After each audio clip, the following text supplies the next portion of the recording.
Hi every one. So இன்றைக்கி பார்த்தீங்கன்னா சனிக்கிழமை. ஸோ அதனால் நானும் என் ஃப்ரெண்டும் வந்து லெதர் பால் விளையாடுறதுக்காக போனோம். போகிற வழியில் பார்த்திங்கன்னா நம்ம கலைஞரோட 102வது பிறந்தநாளை முன்னிட்டு சேவல் சண்டை, அதுவும் முதலில் வந்து நெய்வேலியில் கண்டக்ட் பண்ணியிருக்காங்க. பார்க்கவே ரொம்ப சூப்பராக இருந்தது. ஆடுகளம் படத்தில் நம்ம எப்படி பார்ப்போம் அதே மாதிரியே வந்து செட்டிங்லாம் சூப்பராக பண்ணியிருந்தாங்க. சரியான கூட்டங்க. எல்லா இடத்துலையும் வெறும் பசங்க தான். எல்லார் கையிலையும் கூட வச்சுக்கிட்டு ஃபுல்லாக சண்டை கோழி தான். எந்த சண்டையை பார்க்கறது, எந்த சண்டையை விடுறது அப்படின்னு ஒன்றுமே புரியல. ஸோ இந்த சேவல்லாம் பார்த்தீங்கன்னா ரொம்ப சூப்பராக இருக்குது. வேற லெவலில் இருக்குது. எல்லாரோட கையிலையும் சேவல் தான் இருந்தது. நெய்வேலியில் இந்த மாதிரி கண்டக்ட் பண்ணது எனக்கு இதுதான் ஃபஸ்ட்டு டைமு. ரொம்ப சூப்பராக இருந்தது. நல்ல என்டர்டைன்மெண்ட்டு. நாங்கள் மேட்ச்சுக்கு போகிறதுக்கு முன்னாடி ஒரு 20 மினிட்ஸ் இங்கே நின்று பார்த்துட்டு தான் போனோம். போகிறதுக்கு மனசே இல்லை.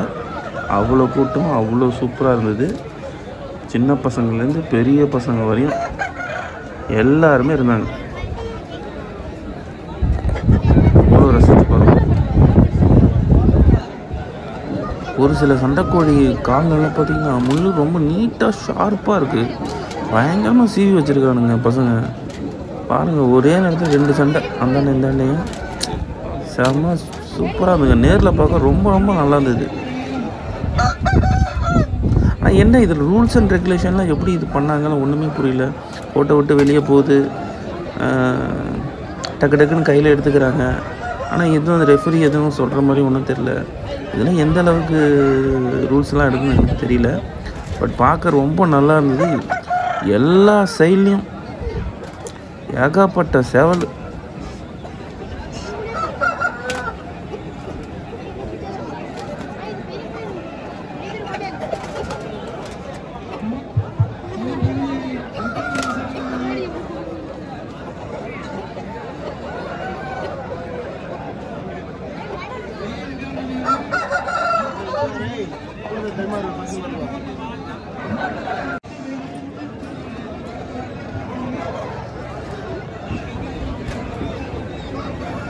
இங்கே பாருங்க, இந்த சண்டை ரொம்ப நேரம் நடந்தது. எனக்கு தெரிஞ்சு ரொம்ப நல்லா இருந்தது இந்த சண்டை பார்க்குறது. பக்கத்துலேயே ஒன்று தூங்குது பாருங்க. அது ஏன் அப்படி கையை வச்சு மறைச்சிருக்காருன்னு தெரில. பட் அது பார்க்கக்கூடாதுன்னா என்னன்னு தெரில. கையை வச்சு மறைச்சிட்டு இருந்தார். அது வளர்க்குறவங்களுக்கு தான் தெரியும் இது என்ன பண்ணும் ஏது பண்ணும் அப்படின்னு சொல்லி. எனக்கும் நிறைய இன்ட்ரெஸ்ட்டு இயற்கையோட ஒத்து போய் இந்த மாதிரி கோழி வளர்க்க தான். வீட்டிலலாம் வளர்க்குறேன். ஆனால் சண்டை கோழி எதுவும் நான் வளர்க்குறேங்க. பாருங்கள் அந்த முள்ளை எவ்வளோ ஷார்ப்பாக இருக்குது. சின்னதாக இருந்தாலும் செம்ம ஷார்ப்பாக இருக்குது. நல்லா ஸ்ட்ராங்காக ஒரு அடி அடிச்சுன்னா காலி போல் இருக்குது. அந்தளவுக்கு நல்லா வளர்க்குறாங்க. அவ்வளோ இன்ட்ரெஸ்ட் எடுத்து இந்த மாதிரி நிறையா பண்ணிகிட்டே இருந்தால் ரொம்ப நல்லாயிருக்கும்.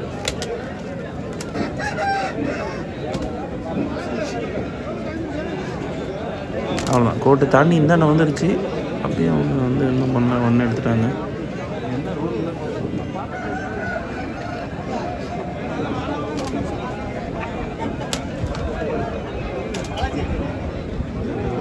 பாருங்கள், சூப்பராக இருக்குது பாருங்கள் பக்கத்தில்.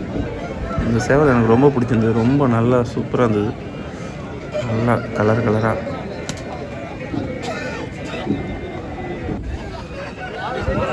அது மட்டும் இல்லாமல் இங்கே நிறைய சேவல்ஸ் இந்த மாதிரி வரிசலாக வச்சுருந்தாங்க. பார்க்கவே ரொம்ப ஆசையாக இருந்தது. இவரு தான் என்ன பண்ணிட்டு இருந்தார், ஏதோ வச்சு தட்டிகிட்டு இருந்தார். சரி பண்ணுறாரு போல இருக்குது. பார்க்க சின்னதாக இருக்கிற மாதிரி இருக்குது. ரொம்ப ஸ்ட்ராங்கு நல்லா. அப்புறம் மெடிக்கல் கேம்ப்பு எல்லாமே இருந்தது. ப்ரைஸ் லொக்கேஷன் ஏரியா போல இருக்குது. பாருங்கள், செம்ம கூட்டங்க. நல்ல என்டர்டைன்மெண்ட். எனக்கு தெரிஞ்சு சாட்டர்டே இது, சண்டேவே இருக்கும். ஸோ சண்டே வந்து எடுத்தேன்னா காட்டுறேன்.